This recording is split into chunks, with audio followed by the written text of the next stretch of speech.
Welcome back to Second Act Podcast. We're here with our very special guest, the talented and legendary Dean Thomas. Dean, thank you for coming in. Man, thank you guys for having me. This is exciting. Today we're going to jump into the story of Dean Thomas. Oh boy. So I know you've done a lot of this. You've you're on ESPN Radio in West Palm. I know that you've done a lot of this before, but how often have you had the chance to really jump into talking about you? I don't talk about me a lot, and that's by design. I don't really like to talk about me. In fact, I hate talking about me. Why? Sometimes you just don't really like your past, and you just try to look forward. You know what I'm saying? Like you try to keep it moving forward. Especially for me, I try to keep it moving forward. So I don't really like talking about me or talking about my accomplishments and things like that. But whenever I'm given the opportunity, I'm gonna let you have it. Good. Well, today is the day we want you to let us have it. So I'm gonna let you have it. So like, I'm an open book today. Anything you want from me, I'm gonna give it to you. Awesome. So where are you? Let's start at the alpha. Let's start at the very beginning. Where are you from? So I was born in Wilmington, Delaware. Okay. And I grew up in Newark, Delaware. My parents are from Philly. So, at that time in the 80s, people were leaving Philly because Philly was getting bad. And people were leaving Philly and going to areas like, parts of Jersey and other parts of Pennsylvania and Delaware. So my family moved to Delaware. It was a better place to raise a family. How long did you live in Delaware? I lived in Delaware till I had just turned 13, I was 12, and I turned 13 in Florida, but I was at the last month of my 12th year. That's a tough age for a kid to move. Oh, I hated it. Yeah. I hated it, because my brother, he's 2 years older than me, so I remember when we moved, we would be, because we didn't have cell phones or nothing like that, right. So when we first moved to Florida, my brother the first month, he ran the phone bill up to $800. Calling people back in Delaware. We were plotting to take a bus back to Delaware. Or run away. We were plotting run because away from home, back home. Yeah. Well, because my father was an alcoholic. So my mother, she picked up 3 of the kids, my brother, my sister, and myself, moved to Florida. My oldest brother stayed in Delaware with my father because he was trying to finish his high school years out. And he was towards the end of, moving away anyways. Yeah. But you had to get all new friends. Oh, it was horrible. Where did you move? I moved to Port St.Lucie. Okay. And it's only Port St.Lucie back in, it was 89. I mean, there were, at the time, it was dirt roads, and it was a very desolate place. It was Redneckville. Yeah. I lived here my whole life. Redneck town. Absolutely. Was Delaware like that too? Or No, it wasn't. Delaware wasn't like that. It's small. A lot of people don't know about Delaware because it's so small. But when you think about it, it's it's 30 minutes from Philly. It's an hour from Baltimore. It's 2 hours from New York. So it's a lot. Centralized. It's centralized in between all these different things. DC, you can get anywhere in 2 hours. So when your parents transplant you here, or to Port St. Lucie, were you where did you move me to? Yeah, well, because I remember when we were talking about moving, my mother was getting the newspapers from Florida, and I was excited about it at first. I was like, wow, Florida is gonna be sunshine. So beaches in the side of the yard. Yeah, that's what I thought. And then when I got there, I was like, oh my God, what happened? What is going on? I mean, you could hear frogs at night and the bugs. If you've come from up north and then you come down south and then you experience the bugs for the first time. It's a shock. It's a shock. These big cockroaches that fly. You're they call them palmetto bugs. That's just a nice way of saying cockroach. It's a big cockroach that flies. So I experienced that, and I was like, oh my God, this is tough. So you started a little bit of a resentment towards mom and dad, maybe, because you moved me I was happy in Delaware. All my friends, no flying roaches. Yeah. Well, not really. I mean, I never really resented them because, like I said, my father was an alcoholic. But at the same time, I knew what my mother was trying to do. So looking back, even more so now, looking back, I'm proud of her. You appreciate it. Yeah, I appreciate what she did by taking us out on her own. She didn't have a job. She barely had money. So, I mean, we came down with nothing. A leap of faith. Yeah, literally a leap. We didn't have a car. I remember when we first got in, we had to get our physicals to register for school. Right, shots. Yeah, we had to get our physicals registered for school, and we walked 5 miles to the doctor to get a physical. It was like 5 miles, and I was like, wow. I look back at that like, oh man. The struggle was real. The struggle was real. Like we was poor. And your father wasn't there, so your mom. My father wasn't there. My father was trying to get his life together back. He moved back to Philly. He was trying to get he stayed in Delaware for about a year, then he tried to get his life back together in Philly. Walking 5 miles in Florida isn't like walking 5 miles in Delaware. Yeah, and this is August. No. This is August. So, and it was hot, and I was just like, man. So when you have kids now, right? Yeah. So you take them to the doctor, like, I don't want to go to the doctor. Like, really? I have a son now. He's the same age as I was when I moved here. Okay. And he's got a completely different lifestyle that I had. Sure. And I don't know whether it's good or bad, but it's almost like, when you achieve a certain level of success and you never had it growing up, you almost want to spoil your kids because you don't want them to have the same things that you went through. Right. So I spoiled my kid to death. In fact, I won't have another one just so I can continue to spoil the one I got. That's lucky him. He's blessed. Yeah, he's blessed. All right, so you're in Florida now. Where the hell am I? I'm walking 5 miles to get a physical. You start school. How was that? Middle school age. Right? Yeah, I started. Yeah, so I moved. Which is probably tough. I was going to 8th. High school. It was tough. It was 8th grade, and to transfer at that time because not only do I not have any friends, but I didn't have an identity for my own self. At that time, you're so impressionable from other kids, and then I go to this school that is. And this was the first time I ever really kind of experienced this because when I was in Delaware, it's very diverse, a very diverse community. It's white, black, well, that's really whole it's melting white, pot. Black, and Puerto Rican, But when I moved to Port St.Lucie, it was probably 90% white.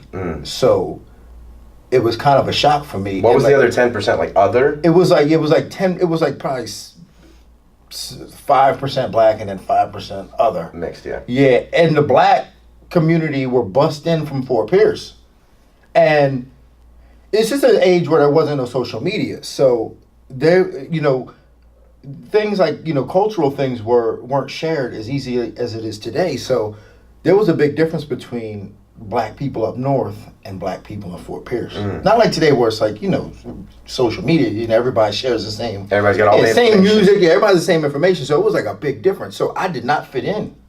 I didn't fit in with them. I didn't fit in with nobody. With either group? With nobody. Not the 90% whites or the 5%? I didn't fit in with anybody because here I am. I'm from up north. I had this kind of this New York, Philly style, and then I come down here and the dirty. Yeah, it was the dirty South. You know what I'm saying? It was booty shake and all that, and I'm sitting there. I'm like, De La Soul and Tribe Called Quest, and I get here and it's booty shake. So I didn't really. Yeah, so I didn't have any friends. So I was, I was kind of on my own. So it you was were just me loner, and my brother. Yeah, loner kind of. Yeah, I was a loner. I was extremely introverted, quiet. I didn't really have a lot of people to talk to. Did you put armor on? You think? Did you put on a mask of people protect themselves. We put walls up, or I'm gonna act like the cool kid, or I'm gonna act like the tough guy, or the crazy kid, and then that way that is a defense mechanism to other kids that might be scouting me out as the new weak kid. No, not really. I never thought I really did that. Another thing it was a problem for me too, and I kind of use my son as a reference, is that I weighed 80 pounds in 8th grade. Now my son weighs 140 now. Right. He's same age. I weigh 80 pounds. Yeah. I weighed 80 pounds in the 8th grade. I remember that from playing football. I weighed 80 pounds. So I was not only I didn't fit in with any of the social norms that anybody else had at the time, but I was also small. I was smaller than everybody too, and I had this big old hair, and I was like kid and play. Yeah. So it was funny. Yeah, I did. Yeah, Kid and play style. Kid and play. It was kind of a cross between a Bobby Brown and the Kid and Play. It was just this big old Kid and Play out of slant. So it was weird because and I say this I said 90% white people, and they looked at me like I was a cute little pet. Yeah, because I was small and I had this big hair, and they looked at me like, oh, he's a cute little pet. And I remember them used to feel my hair and be like, oh, it's He's so yeah, cute. yeah, and it was like it was weird for me. Degrading. It was very kind of degrading, but it Because was weird for me. people think of Florida like it is now in 2000 whatever 18, but when you got here, Florida was not like it is now. Port St. Lucie, I should Yeah, say. Port St. Lucie. Port St. Lucie was Florida's kind of like two totally different states. That's the Confederate part Once of Florida. you get right, Yeah, once past you Jupiter, get yeah. past Jupiter, Yeah. in the 90s, you were still in, once you got past Jupiter, you were in mid-Florida, which was still Confederate flag place, Yeah. kind of a place. Yeah. Which doesn't work Isn't it? very well for someone with his complexion. Yeah, well, I mean, but like I said, I was small, so I was very non-threatening. You know, so I wasn't very threatening, and like I was there just like a little puppy. You know, it's like, oh, he's a cute little dashing hound. You know, and I think that's kind of how they saw me. So I was very non-threatening. And, So that was the quiet and identity introverted. given to Yeah. you. So like that was given to me, and I think that kind of and it stuck with me for a long time. Actually, it really did. Just being kind of second rate, and it kind of it does something to your confidence. Like not a real person. Like you were this prop. Yeah, like just a piece of prop. Yeah, you were like this gag. Yeah, very much. Not so. a real person. Yeah. Not a real identity. Yeah, I can imagine that would have affected you after a while. So did you end up hitting that spurt while you were in high school, or did you stay small? Well, no. Well, I was always like a decent athlete because in Delaware, and especially like at that time, like kids played outside. Oh yeah. Your kid, I mean, and no matter where you lived, if you grew up in the 80s and 90s, you played outside. Manhunt, capture the flag, kick the can. And I played every sport, sandlot football. During football season, that's all we did. Baseball season, that's all we did. So I played. So I was a decent athlete. And you're probably fast because I was fast. Yeah, I was fast, and I wanted to play sports. I said, this is how I'm going to deal with this. I'm going to play sports. And I can make my identity. Yeah, I can make my identity. But the problem was we didn't have a lot of money, so my mother couldn't really afford it. So that's why I didn't really pursue sports at that age because my mother couldn't really afford it. Did you look at other kids that were able to do it? Yeah. How'd that make you feel? I mean, it was terrible. I want to do that. Yeah, I can't. It was terrible because and that again affected my confidence because like I never really got an opportunity to prove myself. And even if I was put in that position to prove myself, I was so I didn't have a lot of confidence to really attack it. So that To really claim it. Yeah, and that totally messed me up kind of throughout my high school years because then in high school when I did try out for the football team, I quit every year just from not having the confidence because for the same reason I didn't fit in. I didn't fit in with anybody. Like I didn't fit in with the jocks. Again, the kids from Fort Pierce were so different from me. I didn't fit in with them. I didn't fit in with anybody at that level. When did you quit though? You quit. You would make the team and then quit, or you? So I would try every year, freshman through senior. I'd try out. I'd lift weights with the team. I'd play with the team. As far as in the spring, as soon as the fall came around, I'm not going out. What was help me understand that roadblock. Were you scared of your own success? I don't know if I was scared of my own success. I think I was just this is one thing that kind of that I think I was afraid of. Letting the team down. I didn't have the confidence to step up and say, I'm gonna let this team down. Like if I run around, go out for a pass and I drop the ball, I let the team down. Everybody's gonna hate me. Because you wanted that validation. Because I needed the validation. I never got that true validation, so I needed it. And then I would never put myself in a position to go get it because it's easier. It's just easier to just go, I'm not even going to try. To play it safe and not. Play it safe and just do my thing. How do you think that playing it safe then affected you not playing it safe later? Well, it helped me tremendously because I know what it feels like to play it safe, and I know the feeling, and I don't want to have that feeling. That's the thing now is that I don't want that feeling. I know what it feels like, and I know what I wanted so bad. Like I wanted to play college football so bad. That was the goal. That was the goal. I wanted to play college football. But you can't play college football if you quit every year. If you don't play you don't even play high school. You can't play. You can't do it. So I know how it felt to quit every year, to try something and quit. And it wasn't until I became a fighter where I was like, I'm not quitting. You're not going to stop me. I'm not quitting. We'll be right back with Dean Thomas on Second Act Podcast.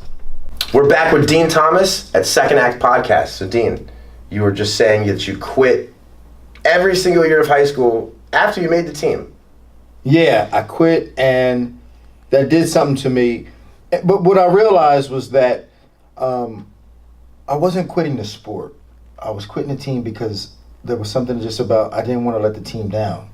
But it wasn't until I found mixed martial arts to where there was no team. It was me. And I was 100% responsible for my own success and my own failure. I didn't have nobody to let down. So when I realized that, it wasn't necessarily when I was quitting football, I wasn't quitting on myself, I was quitting on the team. But now, as a fighter, as a mixed martial artist, if I quit, I'm quitting on myself. And I didn't want to do that. That probably also freed you up because you didn't feel the pressure of I didn't have nobody. All these people are depending on me and expecting these things. I didn't have nobody to make, and especially at the time, because in the late '90s, nobody knew what mixed martial arts was really. So like they wasn't on my case, and nobody knew what it was. So I was going out and just fighting. I had no worries, no burden. Level I had no burdens, and I was going out and just fighting. Which probably made you fight better. Yeah. Because I'm going to fight. I had no pressure. No pressure. Talk to us about the transition into fighting. How did you even know you could fight? How did you get... I mean, there's people watching the show that don't even know what MMA is.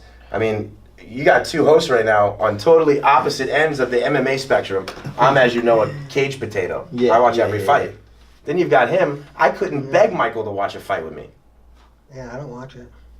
I mean, I know what it is, but it's not something I watch at all.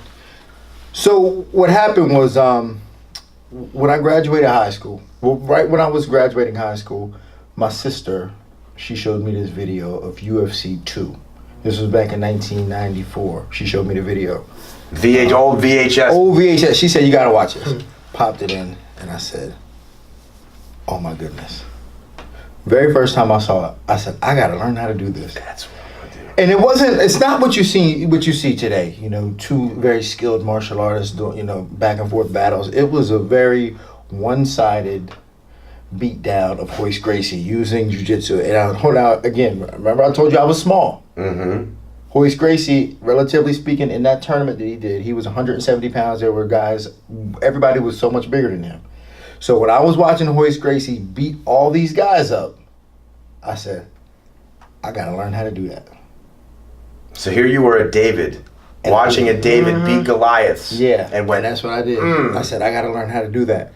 Now, again, anywhere you go now, you can turn a corner and see a Brazilian Jiu-Jitsu school, an MMA gym. Yeah, back then, it was nothing like Kids that. are growing up now going, I want to be a UFC fighter. Yeah, I took my kid to MMA school when he was like 10, I think. Right, but that wasn't even an option.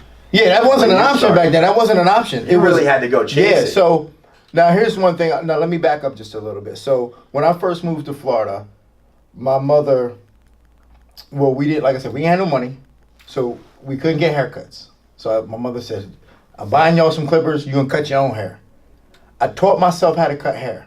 So all through high school, that was my job. I made so much money cutting hair. Cut other people's hairs. So yeah, I'm sure Uncle Sam is looking for his tax money. I ain't got nothing. This is a long time ago. So yeah, that's out of it. You can't use it anymore. Yeah. But past jurisdiction. Yeah. So I taught myself how to cut hair. So fast forward, UFC. It was UFC. So what I would do is I would go to a Black Belt magazine and look for the seminars. Any seminar that was close. Like jiu-jitsu seminars, any seminar that was close. So I would go to these seminars. Very first one I went to, I drove to North Carolina. From Port St.Lucie? From Port St. Lucie. That's hungry. North Carolina. I stayed in the car. Slept in your car? Slept in the car. Stayed in the car. Did a 2-day seminar in North Carolina. Took the information that I learned there from Hicks and Gracie. It was a Hicks and Gracie seminar. Okay. Took the information I learned from there. Came back home. Bought a bunch of videotapes from Renzo Gracie, Craig Kuko. Like how to fight tapes. And I taught myself how to do jiu-jitsu. Very Daniel LaRusso of Yeah. I said there like the Karate Kid with the instruction video. I said, well, really, I did. Yeah. And I said, I was like, I taught myself how to cut hair.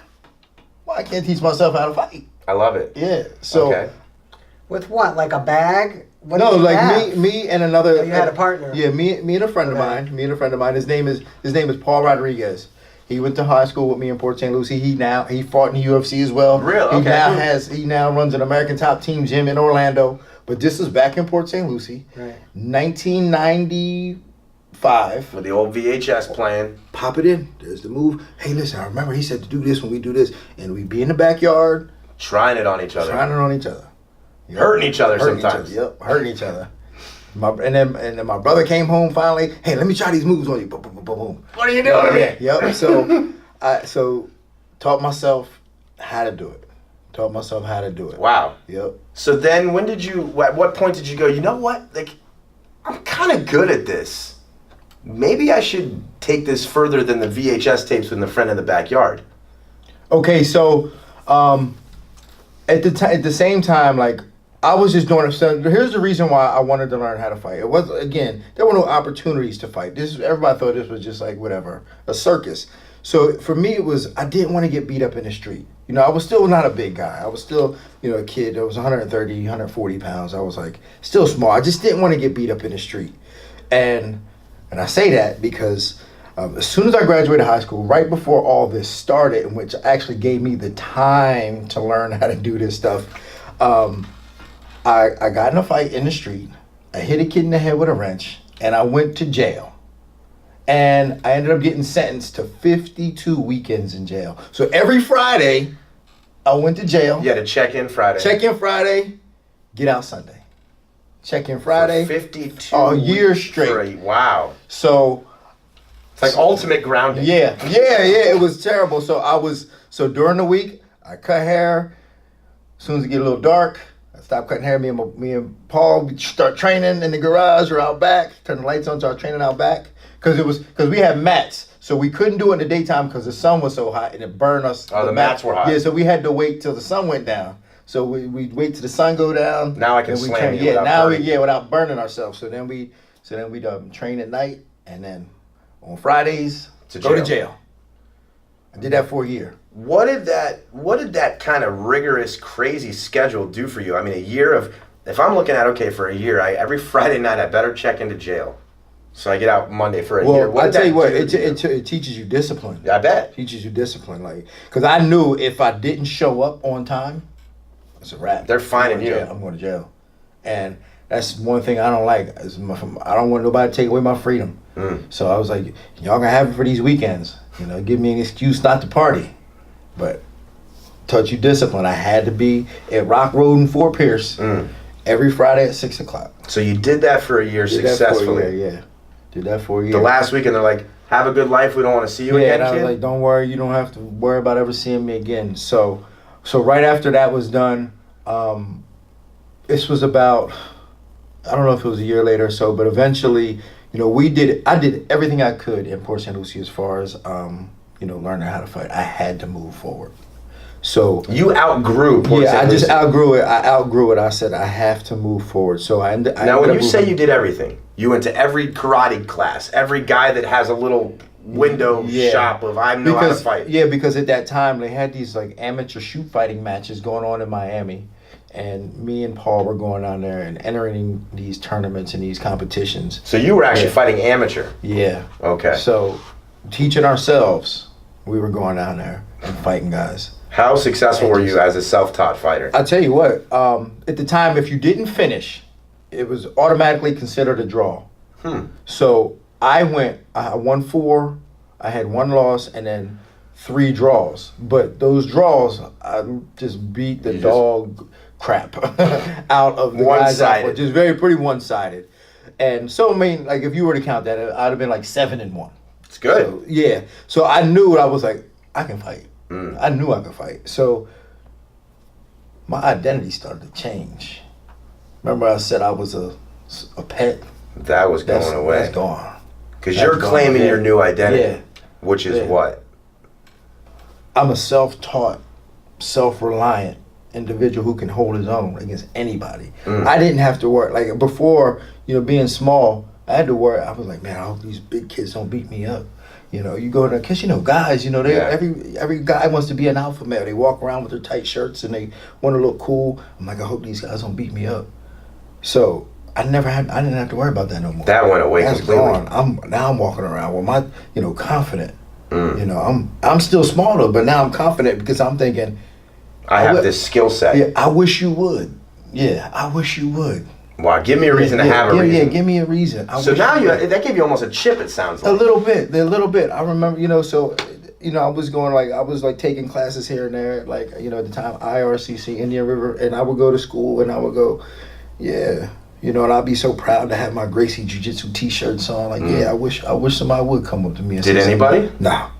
No. Okay. But I think I still, like, even though I had that sort of that chip, I still think that, you know, years of just being kind of, you know, an introvert and kind of, you know, sitting like this. Pushed You know, to the side. people just still ignored me. They didn't really try me. So I was just thinking this morning about winning and how a person who's never even had like a small win, not fighting anything in life, business or a female or a male or whatever, kind of until you like, to me, I think, I could be wrong, but until you at least have a small win, some kind of wins, that's, to me, it's a lot harder until you get, to me, you need to at least get one small win at doing something. To give you that boost. Right. I mean, yeah, you have to have a small wins, and that's how you got to start out. That builds your confidence once you start getting small wins at things. Yeah, that's you know what, and I think that's kind of part of the success, part of the you know, the ingredients to success is having them small wins and appreciating those small wins. Because I was accumulating them small wins as I was going. So then, like I said, I outgrew Port St.Lucie. So I said I can't teach myself no more. I need better. I need more guys. Your training capacity. I need more guys. So me and Paul ended up moving to Orlando. And, you know, in Orlando, they, you know, it's a bigger place. So like they had, you know, kickboxing gyms and boxing gyms and, you know, big, you know, wrestlers and jiu-jitsu places.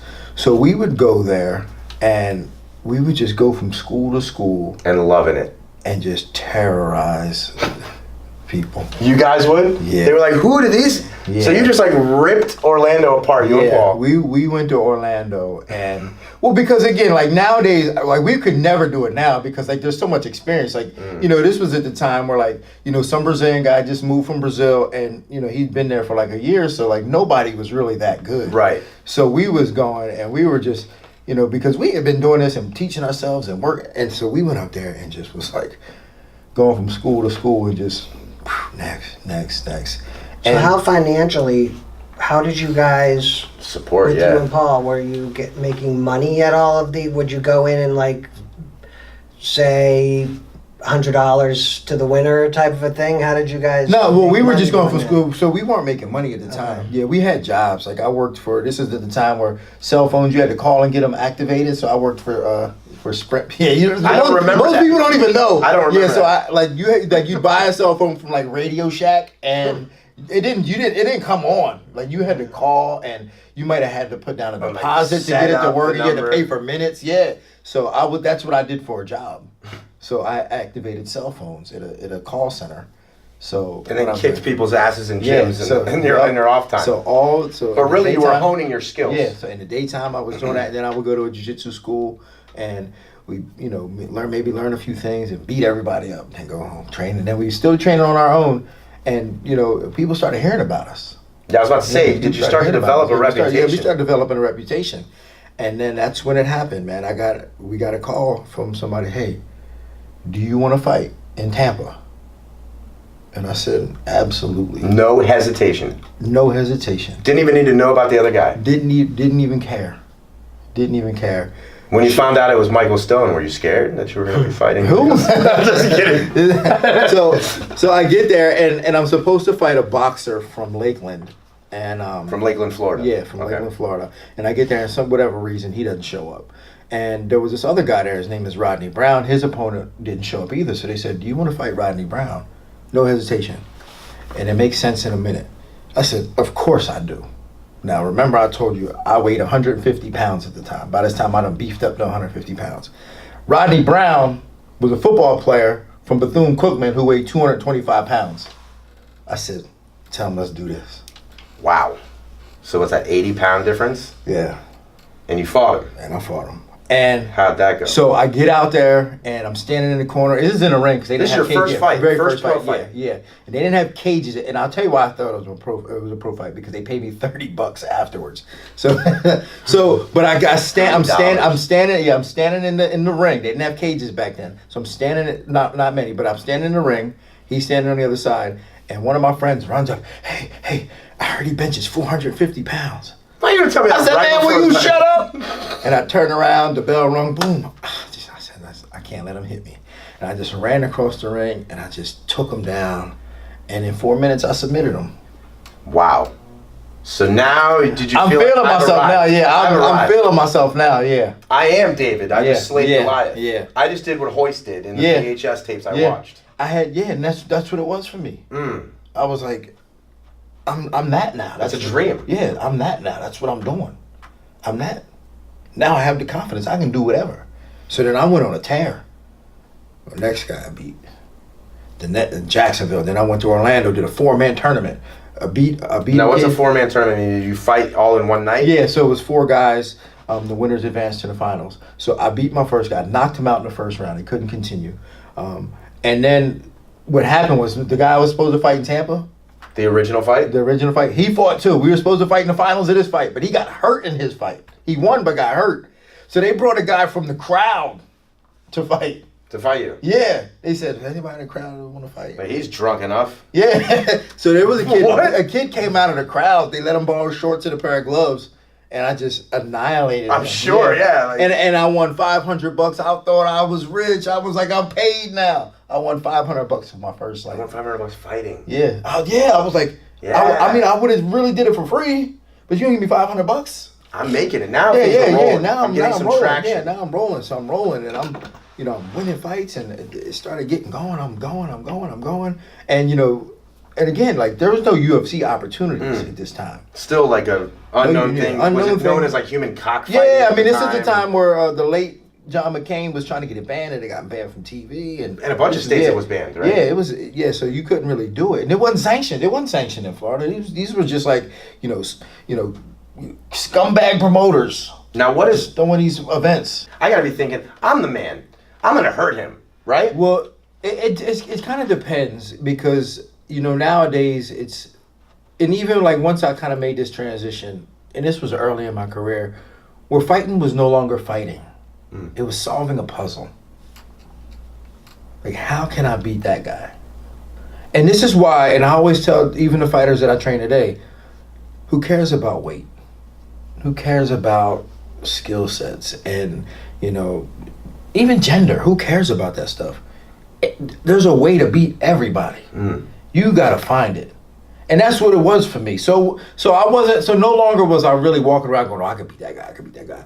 I would look at people and go, "What would be the easiest way how I could beat that?" Not like to hurt them, because that was one thing I never really hurt a lot of guys. I would just submit them. I'd put them in a position where they just had to give up. So it was like being a detective. Yeah, for sure. I'm a problem solver. I love just it. solve problems. So take us back to okay. So you've beat a few people now.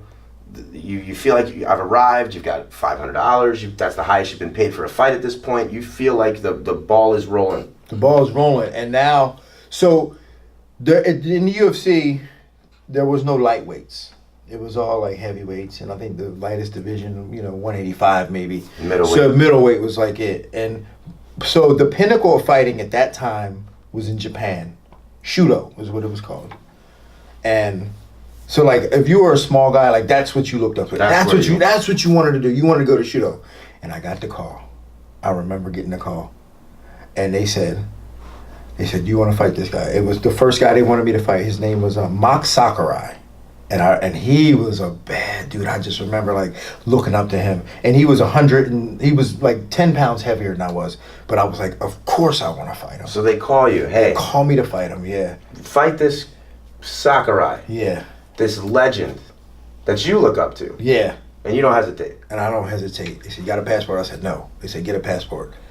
I hung up the phone, called Miami, And they said, come down tomorrow and we'll give you a passport. And I did. And then after I got my passport, I called the people who called me. Hey, I got my passport. I got it. He said, they went with a Brazilian guy. Oh, man. They went with a Brazilian guy. And I'm over there. I'm like, man. And then I saw the fight. Max Sakurai knocked him out. And I was like, woo, thank God that wasn't me. And then 6 months later, they called again. They said, we need you to fight Kyle Uno. Another huge name. And I remember just watching him beat Romina Sato. And I said, wow, absolutely. Absolutely. And I did. And I went to Japan. We're going to find out what happened with that phone call about the Kyle Uno fight with Dean Thomas on Second Act Podcast when we come right back. And we're back with Dean Thomas at Second Act Podcast. We just left off with you got that call again from Shudo. The call you've wanted. This time it's not Sakurai though. No, it's Kyle Uno. He's my size too, so I said, definitely I want this. Let's do this. And I was like, so, all right, who do I get to go with me? They said, don't worry about that because we're not flying anybody else out with you. Yeah. So from Port St.Lucie to Japan. Yeah. We're not flying anybody else with you. Not flying nobody with you. Yeah. What does that exactly mean? So I'm not going to have a travel companion. Yeah. But what else does that mean? I'm also not going to have any support there? Support. And they were like, well, the guy who actually was like the liaison who booked the fight was there. So they said, well, he's going to be here so he can corner you. Some dude you've never met? Yeah, some dude I never met. And so that's got to do something to you. Like, you're walking into the situation already with the odds stacked against you. Yeah, oh yeah, for sure. Absolutely. I mean, I wasn't brought out there to win, so, they brought me out there to lose and, to be a notch on Kyle Uno's belt. Yeah, for sure. So, so I get out there and for the first time, and I'm loving it. I mean, Japan was just like, wow, this is so cool. It's just like, it's so big. If you've never been to Japan, like it's so big. The buildings are so big. It's so spread out. It sprawls out. The buildings are so big, but everything is so small. It's the first time I saw like a small cell phone, and everything is so small. Hello Kitty, and all this little stuff. So I'm getting out there, and I'm just like amazed by the culture. Sure. It's so nice. It's so clean. Like there's no crime. Like you can walk around the street with butt naked with money in your hand, and nobody will say nothing to you. No crime. So I'm amazed by the culture. But then come fight time, it was the first time that I've ever fought that I got like nervous. Why? Because then I realized for the first time what I was actually doing. because before I was, I was solving puzzles and I was beating everybody, and these were, guys in Florida. Just regular guys. Just beating these guys up. Not anymore. Now, I'm fighting Kyle Uno in Japan, in Shudo, the pinnacle of fighting for light fighters. This is what everybody wanted. This is what I wanted. And then I got there. What about it made the heart rate increase? Just like, then for the first time, I'd like say, wow, this is bigger than what I thought it would be, and it wasn't really. It wasn't like, the stadium wasn't bigger. It was small. The stadium was small, but just thinking I put it on this pedestal that I didn't need to. It was the same pedestal that I put when I first moved to Florida, that I put everybody else on. Same pedestal. So you catastrophized the situation in your head. So instead of going out there with the confidence that I had developed over the last couple of years, I went out there the same kid that first moved to Florida from Delaware. That's who showed up to Japan. And that obviously affected your performance. Yeah, that's who showed up to Japan. So I remember just like pacing back and forth, like right before they're about to call my name. Main event, I think it was a main event. Kyle Uno is a Japanese superstar. Yes, if it wasn't the main event, it was the second to So last. main or co? Yeah, main or co-main event. And So I'm pacing back and forth, and I'm just trying to focus, trying to keep it together. And then finally, the fight starts. How was the crowd to you? Let me ask you that. Well, the crowds they love fighters. Like in Japan, they're very fighter friendly people. They love fighters. They're very quiet too, so they appreciate the art of it. They're really intently watching. watching. Watching everything, and you come out there and they treat you like a superstar. Like if you fight hard, they treat you like a superstar, no matter what. That's cool. Yeah, they just love the fighters. They're very different from the American crowds who are like, yelling stuff at you. So like they're very different experience. You get there, they're like, you show up and everybody's happy to see you. They're happy to see you. You go to the arena, they're just like sitting there like they're at the opera, waiting to see something good happen, just waiting, quiet. And that was different for me too. Sure. Yeah. So then the fight starts. Fight starts. And again, like I'm fighting my hero. And I blast him. Bang, and he drops. Right in the beginning of the fight. Right in the Was there a moment where you're like, oh shit? Yeah, it was a kick. He threw a kick and I just said, boom, and he drops. And I'm like, I'm all right. These guys ain't no different from me. That's what I said. And at that moment I said, he ain't no different from me. He tries to put me on the ground. I throw him off me. Hit him again, bang, bang. And I'm in the fight. Round one is over. I won. How long is round one? They're 5 minutes. So that's a long time to fight. Yeah. I won. Round two comes out. I won that round. It's 10 minutes. You're kicking his ass. 10 minutes. I'm in it. Kyle Luna, who at the time was probably ranked he's in the probably top 5 pound for pound fighters in the world at that time. Oh yeah, for sure. He was, in my opinion, it was him and obviously like probably Jens Pulver. Because Uno had just beat Sato, who was the number one guy. So, but you also fought Jens. You fought everybody. Yeah. But so Kyle Luna. Yeah. So the second round comes out, I'm with it, and I look over, and he's pacing back and forth, coming at me, like ready to come at me. And in his corner, I had never seen that before. Yeah. Like an animal. Yeah, like an animal who I just took his food. Like, how dare you? How dare you get up on me 2 rounds? How in dare my you? House. Yeah, how dare you come? And I lost it at that point. Mentally. I felt, mentally it was going, and I felt every ounce of energy in my body just go. And I went out there and. So you were exhausted. Yeah. After that second round. So I wasn't tired. It was an adrenaline dump. Yeah. It was. I wasn't ready for this level. That was a different level of guy who could lose 2 rounds and then still be like, it ain't over yet. It ain't over. And you're like, I already hit him really hard. Yeah, and what do I have to I do? had everything I got. You start questioning yourself. Yeah, I've never been in that position before. So the third round comes out, he gets me on the ground, and I remember him behind me going for the choke. And I remember like holding on and thinking, man, you're from Port St.Lucie. You're in Japan. You did good enough. So you accepted how far I accepted it. And you let him win. And I let him win. I mean, he won. But you gave up. I just gave up. You broke. I broke. He broke me. And I learned a lot from that about breaking people. Yeah, I learned a lot from that. And I needed that. I needed that humanization. I needed that. And I got it. I would imagine, as a fight fan, when I see a fight with a relative unknown facing a Caol Uno-esque type fighter, an established fighter, and the unknown gives the known fighter a run for their money, the stock of the unknown guys goes way up. It does. It went up. So that happened for you. It went up. Yeah, it went up for sure. And they were like, we need to have you back. Almost kill him. Yeah, almost kill him. So then what? Then what happens? What happens now? Your stock is through the roof. My stock is through the roof. Like, everybody knows who I am now. Everybody knows me. So then what happens now? I get a call from Dana White. Dana White is? Well, actually, it was Joe Silva. Okay. Joe Silva was the matchmaker for the UFC.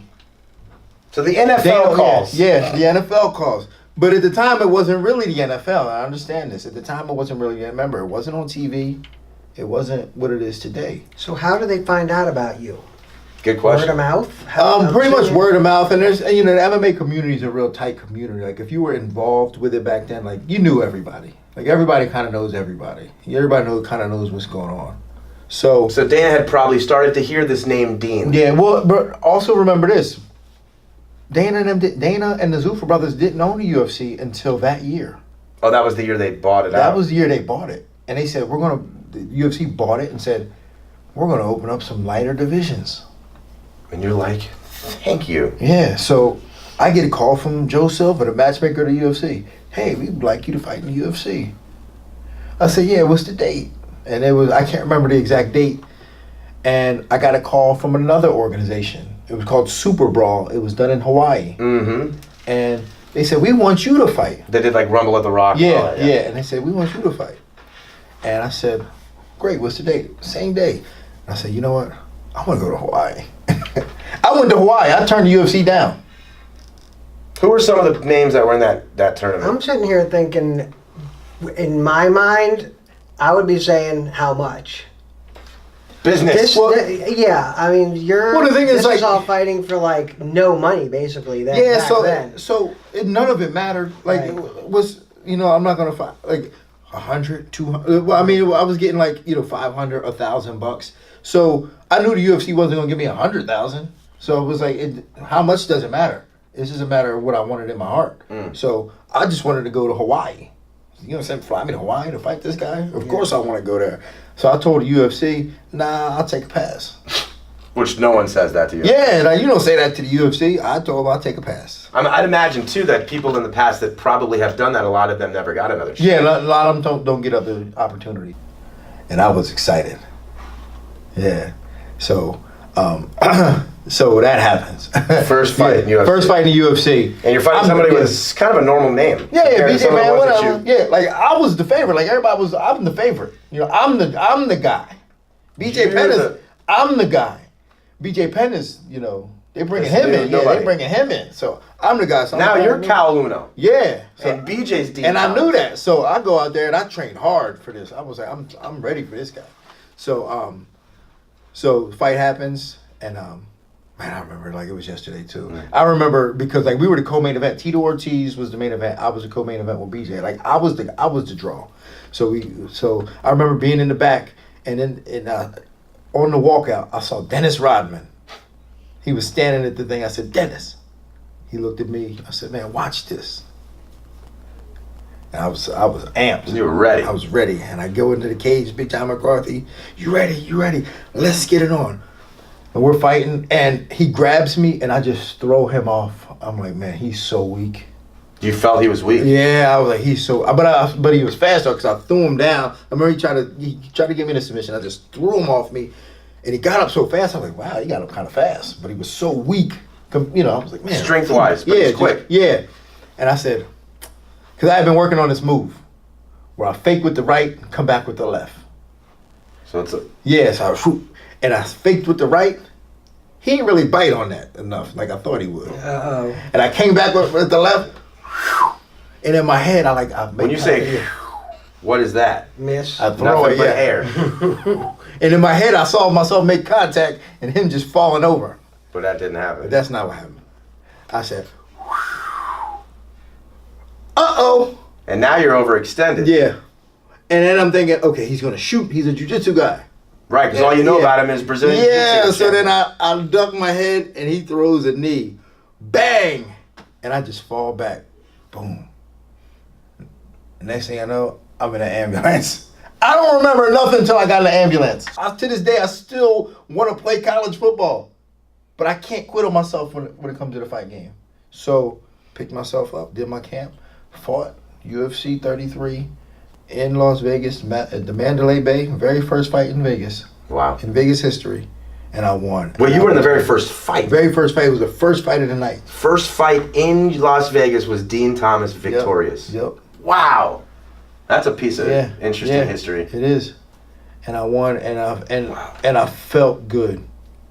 And for the first time in months since I got knocked out, I felt good. Let me ask you one more quick thing before the break.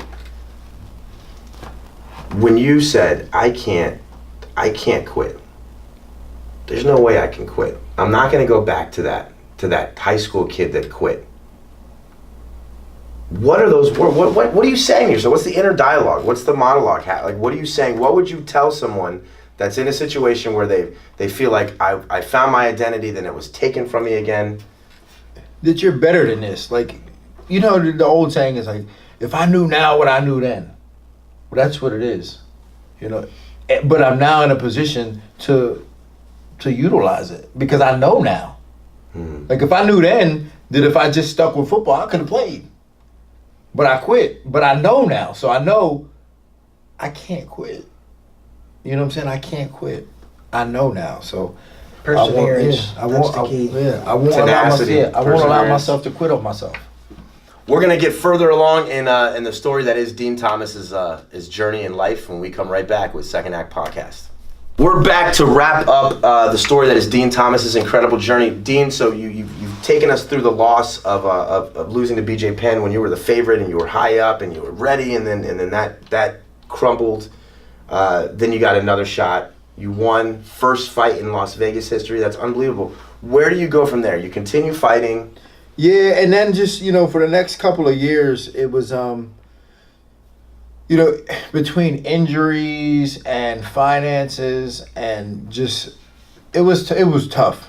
It's tough. Like, being a fighter, a successful fighter, it has to be one of the hardest things that you can do. I bet. Because it's tough to financially survive based on, like, especially the way the pay structure is a lot. It's either, a lot of pay structure is like, you make a certain amount to fight and then oftentimes double to win.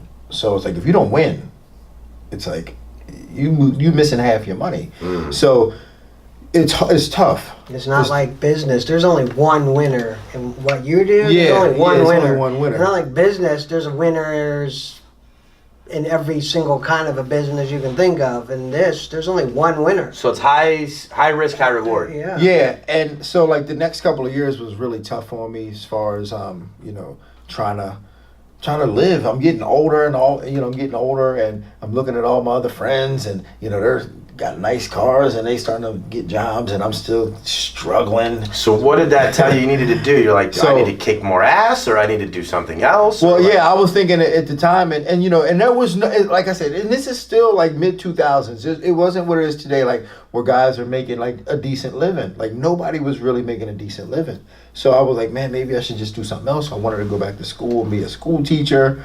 And then, and at this time, I was living in Coconut Creek, or actually Boca Raton, and training at American Top Team. And thank God for them because they like sponsored me and they gave me, you know, an apartment and everything like that. But it was still tough, and I wanted to go back to school, so I was kind of split between going to school.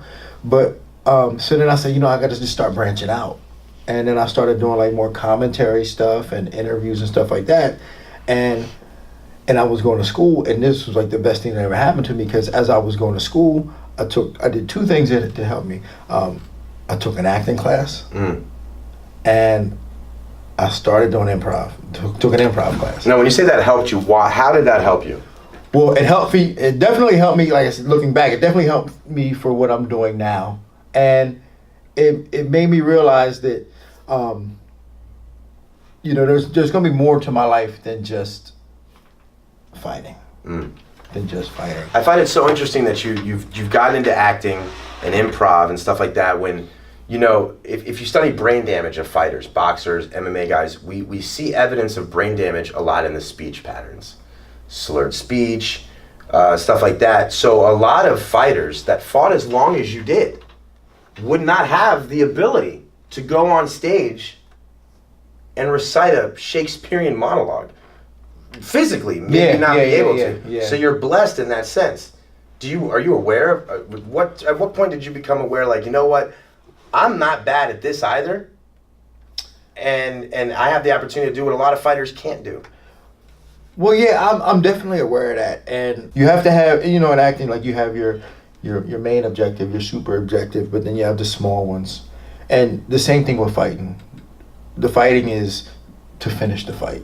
When you say the first one, you mean like if I have a goal to say I want to own a ice cream shop, I don't need to worry about what flavor I'm picking later. No, you don't need to worry about that. Take the little piece in front of me first. It's the first one. You got to get the first one done. And then just build just build on that one.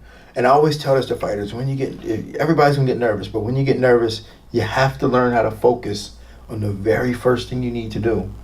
So as a fighter, I'm in the back, I'm about to go out there. Me and you, about to face off. I'm about to face off, and there's so many layers of thought. Like one layer is, I need to kill this guy. The second layer is, I can't let this guy kill me. The third layer is, I need to stay relaxed and breathe. The fourth layer is, and which you need to really hone in, and that's focus on the very first thing I need to do, and that is establish distance and throw one punch. Even if it doesn't land. Yeah, even if it doesn't throw land, some out there. just throw it out there. Instead of forecasting my 10th just move. Just get that first punch. Get your first one in. Just get the first one. So in. simplify. Yeah, simplify. And relax. Just get the first one in there and relax. Interesting. And then let's get the second one and then relax. Okay, now I'm getting my little victories. I'm getting my wins. Like, oh, right. Yeah. It's the same I'm thing getting with my wins. anything. Yeah, I'm getting my wins. Yeah. And then everything just starts rolling now. And then the little you're relaxed. Mike was Yeah. saying, feed you. Yeah, and now you're relaxed, and now the ball is rolling. Now we can work, and the nerves aren't there no more. Same thing with acting. Acting's the same thing. You're in the back. I did a play. Hands up. Really good white guy in that Yeah, show. I'm in the back. I'm the first one in that. You were? Yeah, I'm the first one Yep. who comes out and does my monologue. It's a 12-minute monologue. The week of the show, I had a brain freeze and forgot my lines. I'm freaking out. I'm in the back freaking out. What do? Just remember the first sentence. The rest will come. Just remember the first sentence and then the second one. So that's what I focused on. I'm the first one coming out. I got to remember my first And when sentence. you focused on just that one, the rest came? The rest came. I focused to get the one out, then the next one came out, then the next one came out, and now I'm the character. And they all come out. So even someone like Dean Thomas, you've done all these things. You've traveled around the world. You've done films. You've done plays. You've coached world champions. You've fought all over the world. You simplify like that? I have to simplify. You break it down to the You one gotta thing. break it down because if you just master this one, they accumulate and now you've mastered the whole thing. Right, you can let yourself, you get overwhelmed. I mean, for me, I have a long-term goal or the plan or whatever, but this is why 95% of people who come up with an idea, they don't get to step one because you can get it into your head, the whole overwhelmness of The whole what operation. this is going to take to do. Yeah. To me, all I want to know is what's step one.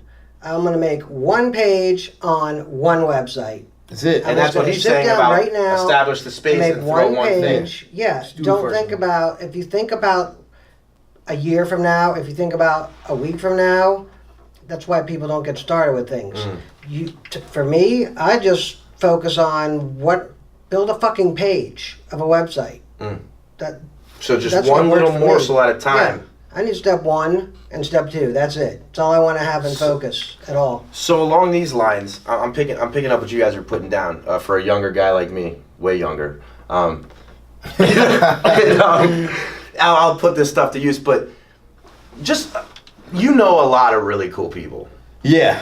Who are some of your most famous friends? And this is the time. Please name drop. Well, I mean, Dana obviously is Dana White. Dana White, UFC owner. Yeah, owner of the UFC. It's funny because yesterday I tweeted at Joe Rogan and we went back and forth on some texts yesterday. You and Joe Rogan. Me and Joe Rogan. So I'm gonna do his podcast pretty soon. Make sure you tell him that mine's way better. So, which is pretty exciting for me because Joe Rogan's he's got a His is probably the biggest podcast out. It's the podcast of podcasts. Sure. Today. That's exciting, man. That's Yeah, awesome. This will be yeah. a good little appetizer before that entree. Yeah. So I'm pretty excited about that, but I don't know. So so you just named two: Joe Rogan, Dana White. Listen, who do you train right now? Tyron Woodley. UFC welterweight champ Yeah. Tyron Woodley, Amanda Nunes, who is the bantamweight, right? Is she bantamweight? Yeah, bantamweight, and soon to be featherweight. Right, because she's taking on Cyborg. But one of her big claims to fame is she's the one that beat Ronda Rousey in Ronda Rousey's last fight. Yeah. So you're around. Okay, let's just use those: Amanda Nunes, Tyron Woodley, Joe Rogan, Dana White, Justin. Those four. Those four. Those are big power hitter names. What are some similar traits and characteristics, routines, whatever, that you see in those four people that are at the pinnacle of what they're doing? I mean, Dana White has the NFL of MMA. He's a billionaire. Joe Rogan, highly successful, biggest podcast in the world, the baddest woman fighter in the world, and arguably the pound for pound baddest man fighter in the world. And they're under your tutelage. What are you noticing that's helping them? That the normal person doesn't do? And this is really simple. Now, I can't say so much for Joe Rogan, but because I don't know him that well on that level, but for Dana, Tyron, and Amanda, you can't tell them no. You can't tell them they can't do something. They're going to do it. You So can't what tell is them that? no. Is that just some bulletproof mentality? They have a mentality which borderlines narcissism, that their way is that's it. This is the way. It's like Tyrant is probably the most of when it comes to that. Like, I'm gonna do this. I'm doing it. How much of that is them and Tyrone speaking things into existence? All of it. That is so important. It's so, like, if you say you're going to do something, you speak it into existence, and you take it step by step, it's going to happen. It's going to happen. It's so weird. Like, I remember, like, I met Tyron 12 years ago, and I did an interview right after. I said he's gonna be a world champ. You knew from that first encounter. Yup, and he's a world champ. Wow. And we talk about it all the time. Like, he's got an album out now. He said, man, I'll beat your ass. Yeah, I'll beat your ass. And he's like, hey, I'll make $1 million off this record. And he's gonna do it. He's gonna do it because that's how he is. That's just the way he is.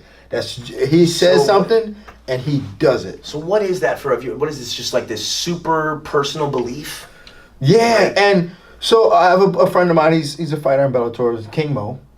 King Mo, and yeah, I've got a friend named King Mo, superstar. And he goes, and he has something called the dive team. You jump in head first. You don't touch to see if the water's cold or not. You just dive in. That's what it is. Go all in. You just dive in. You worry about the rest later. But you gotta dive in. You gotta go in committed and dedicated, but committed to what it is that you want.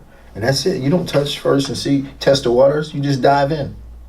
And that's what every successful people I know. Gotta make a move. Do. Step one. You gotta do something. You think it into existence, but then you have to actually take step one to do it. What about the people, the other people in your life? You know a lot of artists, and like you, I know you do a lot of film work, a lot of improv. You're doing some stage work. Who are some of the people that are not as well known as the Amanda Nunez's and the Dana Whites and the Tyron Woodleys? You don't have to name the person. It doesn't name those people. If you want, you can. But what are some of the similar traits that you're seeing in those people that's making them be successful? Just their creativity. It's weird because, when it comes to, like, the performance arts, like, they're so much better than I am, And, I might have a bigger name than them and so on and so forth, but they're just so creative, and I envy them for that. Like, they're so creative. And their brains just think, they're just so free with their brains. They're not bogged down by, what this person said on social media. They're just so free to think because their brains are just allow them to do that. And I wish that I was, and that's like what I strive to get to, that type of freedom. But I'm sure you're obtaining some of that. Yeah, I do. But just, at times, I'm like anybody else, I'm posting pictures on how many likes I got. So I try to stay away from that because so even Dean Thomas worries about his likes. Sometimes. I'll hit your page later. But sometimes, like, I won't post just for that reason because I need to stay focused on creating. And I want to be able, the missions. Yeah, the goals and creating. What there was a moment after Tyron Woodley just defended his belt 3 weeks ago or so.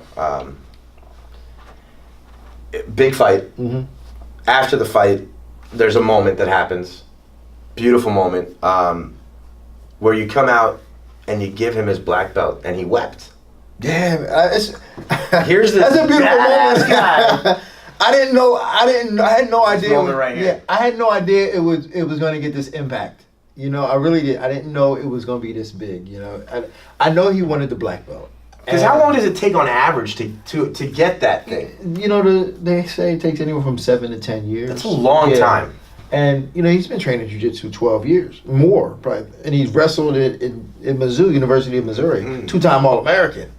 And he always wanted to be a black belt. He's like, man, I gotta get my black belt. I gotta get my black belt. He was supposed to get it 2 years ago. It never happened. And he was just kind of in limbo. And I just knew, like, we had worked so much grappling and for this fight, I knew he was going to submit. And he did. He won by submission. And I had that belt. I went home and got it and said, tonight's the night he's going to get it. Yeah. Now, right after this image, you guys are on the floor of the cage and you're hugging each other. What are you saying to him? I said, you did it, man. And I always knew you would. I never have a doubt in my mind when he fights. I can read it. I can see it in his face. Like I've been in fights with him where he wasn't there fully. But when he's there, there's not a person on the planet that's going to beat him. And that ties into the first time you met him. You knew he was going to be a champion. Yeah. You knew you did it, and I knew you were going to do it. Yeah. Like he just does whatever he says he's going to do. You see that spark in other people in your life? No, I don't. You don't see it only in him? Only in him. Wow. I see it in other people. Like other people don't have it. So that's a once in a lifetime. I think so. Like most people are just afraid to do things. Most people are afraid, and they're who I was when I first moved to Florida. I think most people are like that. But he's just letting other people give them an identity instead of claiming their own. And he claimed his own identity and continues to build it. You got to know. You got to be able to take risks. Risk, no reward. People who, if you don't take a risk, you're not a risk taker. You end up not with the belt. That's for sure. How much do you think it depends? It as a trainer like you has helped with his. How much of his like of the product of him? So how much of the product of him is a trainer? Or it's tough. Like a lot. I almost think people give me more credit than I deserve. But you're also your biggest critic. Yeah, so that could be too. Because like he'll even tell you, man, if it wasn't for you, you helped me get this. If it wasn't for you, and I'm always thinking like, man, you are kind of you're the one who's doing it. I just kind of keep you balanced at times. I keep him balanced at times. And in training him, he just beats me up and stuff. Like we bounce ideas off each other. But when he says he's going to do something, that's just what he does. Like I don't tell him to do anything. I don't make him do anything. But I think the detective that was in you as an early fighter is playing really now as a trainer. Because you're taking these opponents. I heard you say in an interview you recently did that I believe it was MMA Junkie, that you have a catalog of welterweights. Oh yeah, I know what. And that you study all these guys and rip them apart. I know what everybody does. So that you're problem solving again. Yeah, I'm problem solving, and I just make it easy for my fighters. Make it easier for them. Well, you've made it easy today for us to interview you, and I can't thank you enough. You're one of my personal heroes. You know that. But there you are again. Like whatever. But you're your biggest critic. But you are. But I think that your story and who you are and some of the stuff you went through is going to help somebody out there. Where else can we find you? Where else can we see you? Are you at a Twitter handle or how can I follow you? Yeah, all my social media stuff is the same. At Dean Thomas, Dean spelled D-I-N, Thomas. So everything I'm doing, I always post about it. And that's what I'm posting on. I'm not trying to get likes. I just want people to know what I'm doing because hopefully I have some interesting stuff. But at Dean Thomas, and Dean is spelled D-I-N, Thomas. So. And you also are on a TV show that I can watch with Dana White. Right. At Dana White Looking for a Fight.